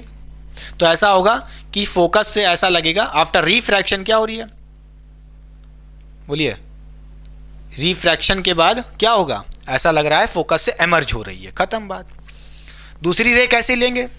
दूसरी रे कैसे लेंगे? कैसे लेंगे दूसरी रे? ध्यान से देखिए, उसको हम ऑप्टिकल सेंटर से पास कर देते हैं, बात खत्म, खत्म बात। ये हमारी रिफ्रैक्टेड रे, और आपको पता है ऑप्टिकल सेंटर से पास करेगी तो डेविएट नहीं करेगी, बेंड नहीं करेगी इधर उधर, सीधी चली जाएगी। तो देखिए जहां पे ये दोनों रेस कटी हैं बेटा, इस पॉइंट पे देखिए ध्यान से, ये हमारा क्या होगा? इमेज होगा ए डैश मान लीजिए, और ये हमारा बी डैश, बात खत्म। क्लियर? ऑब्जेक्ट ये था, उससे छोटी इमेज बनी है। तो पोजीशन ऑफ इमेज क्या होगी बेटा? ध्यान से देखिए, इमेज कहाँ पे बन रही है? ए डैश बी डैश कहाँ बन रहा है? F1 और ऑप्टिकल सेंटर के बीच में बन रहा है। F1 एंड ऑप्टिकल सेंटर के बीच में पोजीशन है इमेज की। Clear? SOI size of image क्या होगा? डिमिनिश्ड होगा, छोटी इमेज बन रही है। भाई ऑब्जेक्ट देखिए बड़ा सा था ए बी, उससे छोटा पिद्दू सा बना है। बहुत भी पिद्दू नहीं है। नेचर ऑफ इमेज कैसा होगा, वर्चुअल एंड इरेक्ट बता चुके हैं। ये सच में तो इंटरसेक्शन नहीं कर रही, आपने जब पीछे की तरफ प्रोड्यूस किया backward dotted dotted broken line को, तब जाके इंटरसेक्शन हुआ है, इसका मतलब वर्चुअल इमेज है। इरेक्ट है, अपराइट है, यानी कि सीधी इमेज बनी है, वो तो दिख ही रहा है, ए बी ऐसे, ए डैश बी उसी के तरह है बेटा। तो ये था पूरा ओवरऑल लेक्चर किसके अबाउट, जिसमें मैंने पढ़ाया फॉर्मेशन ऑफ कॉनकेव लेंस, बोलिए इमेज का फॉर्मेशन बाय कॉनकेव लेंस और कॉन्वेक्स लेंस। पक्का समझ गए, नोट करिएगा, कॉनकेव लेंस में दोनों केसेस में, फर्स्ट और सेकंड दोनों केसेस में वर्चुअल एंड इरेक्ट इमेज बनती है। एक केस ऐसा है कॉन्वेक्स लेंस का, सिक्स्थ वाला केस, याद है कि नहीं याद है, जब ऑब्जेक्ट आपका फोकस और ऑप्टिकल सेंटर के बीच में रखा था, उस केस में भी वर्चुअल एंड इरेक्ट इमेज बनती थी। आई होप समझ गए।